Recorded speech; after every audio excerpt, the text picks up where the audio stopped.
Mesdames, Messieurs, amis chers internautes, bienvenue. C'est un plaisir de vous retrouver dal leen ak jàmm ci seen émission l'invité de Rose tey nag ma dalal koo xamante ni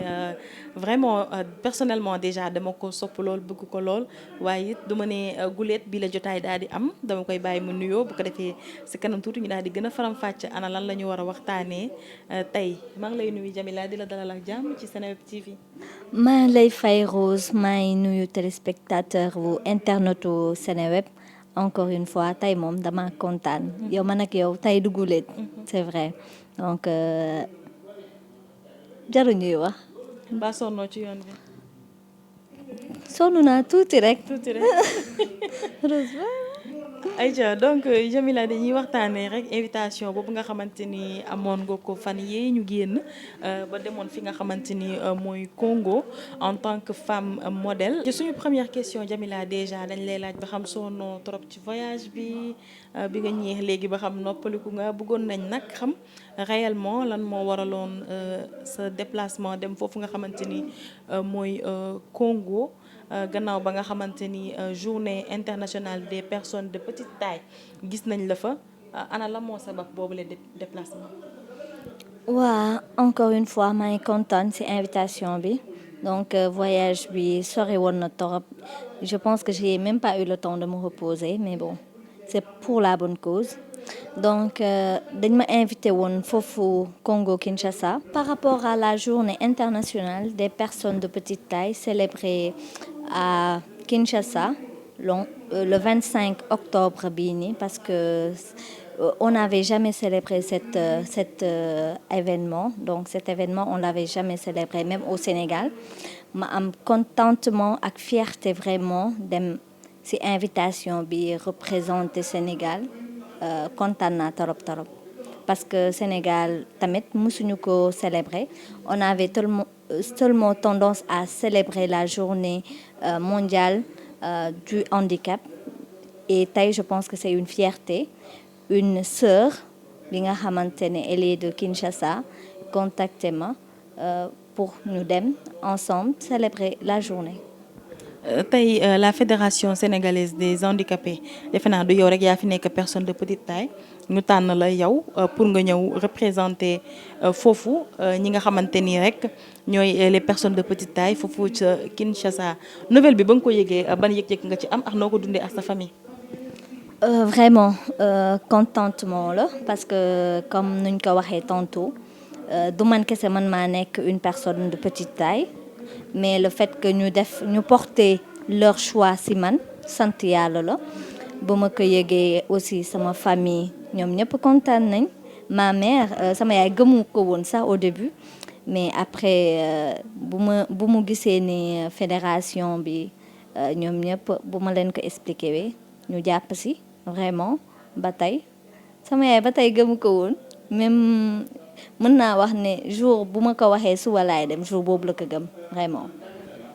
jour boobu la ko dem tey bëggoon naa xam yooyu la démarche noo ko doon doxalee rek ndax gis nañ ni sa déplacement xaw na difficile ba ngay démarche yi rek pour dem ana kan nga ci àndaloon ak démarche yi ndax yomboon na ci yow. démarche yi yomb na yombul parce que au niveau de la fédération sama frère sama càmmiñ El Hadj Mapaté Diouf taxaw na ci jàpp na ci man mën naa wax ne depuis moom bu mu xamee ne je suis invitée il a fait son maximum pour que ma dem et moom moo def presque démarche yëpp. loolu am na solo tey bu ñu xoolee buñ ne dañ la invité tànn la ci li nga xamante ni mooy la fédération sénégalaise tey ana nan ngeen organiser woo rek ba préparer li nga xamante ni mooy voyage bi et je pense que du yow kese yaa demoon loolu bëgg naa ñu ñëw ci tuuti wala ci invitation bi ñoom ñoo la jël lépp en charge ba nga xamante ni dem bi yomboon na. waa comme ni nga ko waxee c'était une délégation donc man la ak El Hadj Mapaté Diouf moom mi nga xamante ne moom moo nekk le délégué en charge de le délégué des personnes en situation de handicap aussi par rapport à la culture moom moo nekk chargé de la culture donc man ak moom ñoo àndoon et aussi fële du ñoom jëluñu lépp jël nañu suñu hôtel suñu restauration vraiment on nous a mis dans de très bonnes conditions mais jëluñu en charge lépp billet d'avion yi Sénégal ñoom ñoo ko jël en charge. d'accord kon su ma la déggee bu baax dafa mel ni kon fédération sénégalaise ñoom mujj jënd sa billet ndegam invitation bi billet bokku ci woon. Fédération non jëndul billet bi donc ministre Matar Ba moom moo jënd billet bi mais lépp je peux dire que ñoom ñëpp ci même liggéey bi lañu nekk et normalement c'était même pas la fédération ministre de la culture moom moo war a jënd billet bi moom moo waroon jënd billet bi. li tax jënd ko defoo leen démarche pour mu jëndal leen billet. def nañ démarche parce que bu ma jotee invitation bi ba ma expliquer ko président de la fédération moom sax moom moo bind lettre d'accompagnement bi nga xamante ne ñoom ñoo dem déposer lépp ci aux côtés du ministère de la culture et de la communication mais finalement c'est le ministre Matar Ba moom moo jënd billet bi. Matar Ba nan la jotee ci invitation bi ba moom mu jël en charge ne moo lay jëndal billet bi. Matar Ba si c'est pas indiscrète ma question. c'est indiscrète mais bon personnellement musuma kaa gis et peut-être dafa dégg que ni am na benn doomu sénégalais boo xamante ne elle a été invitée. fële ci Kinshasa par rapport à la journée internationale du nanisme donc il l'a fait peut-être avec le cœur et juste pour dire que ñoom ñëpp ñu ngi nekk sur la même ligne directrice du président Macky Sall donc je peux dire que loolu sax moom mooy inclusion sociale parce que c'est le ministre des sports et mu def ci jéego bu mag bii nii donc ñu koy waxaat merci encore une fois et du benn billet sax la jënd ñaari billet la parce que on était parti en délégation. D'accord ngeen dem en délégation tey moom en tant que ministre du sport mu jënd billet boobu noonu pour nga mën dem répondre ci invitation boobu nga xamante ni. woowoon nañ la ci le 25 octobre bii ñu génn. muy journée des personnes de petite taille journée internationale. tey ñu choisir la comme femme modèle ak li nga xamante ni mooy modèle de réussite. Qu'est-ce que ça t'a fait ki nga xamante ni moo ëmb sa kuréel di ministre de la culture moom defu ko mais le ministre du sport daal di koy def. non sant yàlla rek parce que tey je pense que ministre des sports def na ko donc je pense que c'est tout le gouvernement qui a fait moom pour dire que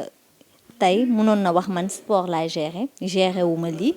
mais defu ko donc et am na sax loo xamante ne jot nañ ko ci ministère appui donc xam naa ne du yàgg rek incha allah dinañ ci jot. jot ngeen appui. waaw appui. maanaam jot nañ appui ci ministère bi parce que xam nga c'était un peu serré ñun du Kinshasa bi kese la ñu waroon dem amoon na feneen foo xamante ne les personnes en situation de handicap invité woon nañ leen foofu mais aussi ak FESPACO bi tu vois donc je pense que ak on est un peu à la fin de l'année et peut-être moment la boo xamante ni déplacement yi dafa xawoon bëri. day xaw a bëri. et moi je comprends vraiment et alhamdulillah l'essentiel est que on est très bien parti représenter le Sénégal et nekkul woon benn délégation kese moo ñëwoon parce que il y avait une autre délégation du Cameroun qui était au rendez-vous donc je pense que l'essentiel alhamdulillah dem nañ ci jàmm ñëw nañ ci jàmm. première fois nga voyagé jël li nga xamante ni mooy roppalaan ñu koy woowee baptême de l'air comment Jamila l'a vécu est-ce que c'était facile ndax amoo woon benn jafe-jafe pour rek jël li nga xamante ni mooy marche yi nga xamante ni ñoo nekk ci avion bi ndax sóoraale nañ les personnes qui sont en situation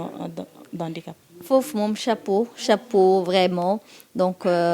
au président de la République Macky Sall au Sénégal doo sentir sax yaa ngi dugg ci avion bi ay marche même une personne avec fauteuil roulant mën na dem sans problème peut-être si yeneen dëkk yi ngay wàcc ak escalier yi donc c'est ça mais au Sénégal tu le sens pas. Vraiment def na def na liggéey bu mujj ayib vraiment on a man kii c'est la première fois mooy jël vol ma dem mais gis nañ soo demee si yeneen dëkk yi nga xam ne on a un très très très joli aéroport vraiment. Donc et tey foo demee sax nga ne sénégalais yi nga dañ lay respecter vraiment soo génnee ci sous-région bi nga koy sentir. Plus de 8 heures de vol ndax yomboon na. C'est 10 heures de vol c'était sori na pour man ma ne waa man moom fu ma dem xanaa kañ la ñuy egsi donc c'est très loin. Mais alhamdulillah encore une fois dem nañ ci jàmm j'étais trop excitée nelawuma donc loolu moo ma gën a sonal nag le fait que nelawuma parce que ay 7 heures du matin donc il fallait se réveiller à 4 heures du matin. Après ñu egsi foofu enchaîner. On avait un calendrier vraiment chargé et waaw. nga première fois nga dem bitim réew. nga sori sa yaay yenn sori yi noo ko dundee sa premier guddi. Donc sama yaay déjà moom da doon jooy mais puisque man maa opté lii et je pense que du nekk sama dernier voyage donc alhamdulillah et metti woon na ngay dem ci dëkk boo xamante ne xamoo seen culture donc te dalay leer ne doo fa gaaw a gis say mbokk parce que tey bu nekkee yeneen dëkk yi ay Europe affaire yooyu noonu di nga xalaat sama mbokk mu ngi fi mais si pays Afrique yi te foofu c'est dafa sori donc sant yàlla premier guddi bi comme nu ma la ko waxee sonn dama egsi sonn ba pare nag di woo sama yaay nekk ci hôtel boo xamante ne nelawuma woon sax j'ai pas dormi. D'accord Jamila alors ñuy rappeler rek.